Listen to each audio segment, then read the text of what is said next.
friends, we have a very senior leader from the higher education industry, Professor Dr. A.N. Mathur ji. He is the president of Homeopathy University, Saipura from Jaipur.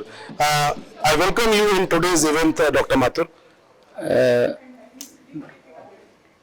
First of all मैं आपको ये कहना चाहूँगा कि जो आपका ये पहले जो आपने इवेंट किया है ऑर्गेनाइज, उसके लिए मैं आपको बहुत बहुत धन्यवाद दूंगा, और आपने हमें भी इसके लिए कॉल किया, उसके लिए भी मैं आपको धन्यवाद देना चाहूँगा। और ये जितनी भी आप इस ढंग से ऑर्गेनाइज करते हैं, इससे हर एजुकेशन में, हर प्राइवेट यूनिवर्सिटी को बहुत अच्छा प्रोग्रेस करने की वो मिलेगी। क्योंकि मैंने अभी जो जितना भी आपके यहाँ सुना, उससे लगा कि आप डिजिटल उसकी बात करते हैं, ये बहुत नीड है। जैसे लास्ट सेमिनार में आपने बात कही कि रूरल में और अर्बन एरिया में बहुत ज़रूरत है रूरल में, कि इस ढंग से हमारा ये होना चाहिए। ये इससे अगर हम करेंगे तो जितने भी वुमेन्स को है, वुमेन्स को नहीं, मैडम ने भी यही कहा था, वुमेन्स को नहीं, मेल को भी जो वहाँ प्रॉब्लम हो रही है वो चीज़ पूरी होगी। लेकिन मेडिकल में हम इसको एजुकेशन के लिए पूरा नहीं कर सकते, क्योंकि जब तक होम्योपैथी है या दूसरी मॉडर्न साइंस है, उसके अंदर तो हम जब तक पेशेंट से बात नहीं करेंगे नहीं कर पाएंगे। लेकिन फिर भी हम कुछ उनको टिप्स दे सकते हैं जिससे कि वो उसमें क्योर मिल सके। Sir, physical, mental and social wellbeing education system में कितना इम्पोर्टेंस रखता है? देखिएगा, ये तो सारी चीजें जरूरी है। अगर आदमी ठीक ही नहीं होगा और मेंटल उसका लेवल ठीक नहीं होगा तो ठीक ही नहीं हो सकता है। और अगर हम हमारी होम्योपैथी साइंस की बात करेंगे तो that is purely based on the mental symptoms. तो हम तो ये कहेंगे कि फिजिकल तो है, बट मेंटल भी इसके साथ बहुत अच्छा रहेगा।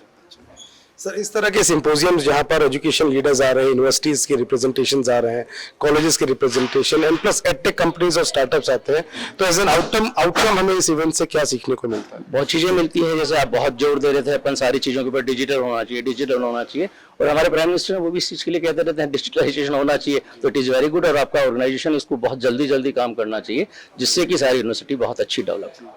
हम लोग सब लोग सर इस चर्चा के या इस एजुकेशन के छोटे से कुंभ में मिले इस होटल में। इवेंट का नाम new normal education leadership summit है। आपके लिए वर्ड न्यू नॉर्मल का मतलब क्या हुआ सर?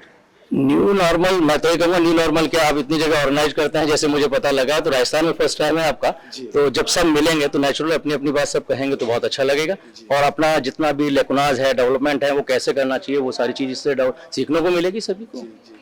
सर, अपने टीचर्स के लिए, फैकल्टी के लिए, स्टूडेंट्स के लिए कुछ बोलना चाहिए? मैं ये कहूँगा कि जितने टीचर्स हैं हम उनके लिए पूरा रिसर्च बेस कर रहे हैं, क्योंकि मेडिकल साइंस के अंदर रिसर्च बहुत जरूरी है, और होम्योपैथी में, आयुष के अंदर तो होम्योपैथी का इसके अंदर बहुत ही जरूरत है रिसर्च की। वो हम बहुत कोशिश कर रहे हैं हमारी यूनिवर्सिटी के अंदर, और हम उस चीज़ के ऊपर रिसर्च पे जितना फोकस करेंगे उतना ही आयुष के अंदर डेवलपमेंट होगा, और उसके अंदर होम्योपैथी के अंदर भी डेवलपमेंट होगा। आज की कोरोना के बाद के अंदर होम्योपैथिक साइंस ने बहुत डेवलपमेंट किया है, बहुत लोगों की हुई है कि not only in the India, पूरे वर्ल्ड के अंदर होम्योपैथी की डिमांड हुई है। अभी कुछ दिनों पहले भी आपने पेपर में पढ़ा होगा कि भास्कर में था, जो मैंने पढ़ा था उसके अंदर, कि सारा का सारा बहुत मिलियन पब्लिक उसके अंदर बढ़ी है, उसके अंदर जो कि होम्योपैथी के अंदर उनका ध्यान गया है। जर्मनी में वापस जो होम्योपैथी का काम हो गया था वो वापस स्टार्ट हुआ।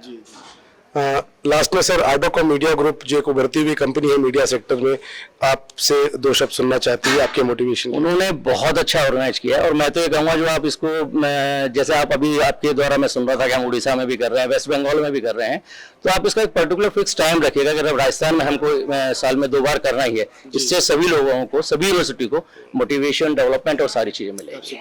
और आपने बहुत अच्छा काम किया है, जो आपके लिए बहुत, आपके लिए नहीं, सभी यूनिवर्सिटी के लिए बहुत सराहनीय रहेगा। आप यहाँ पर से समय निकाल के आए, उसके लिए बहुत बहुत आभार। Thank you so much. Thank you to all.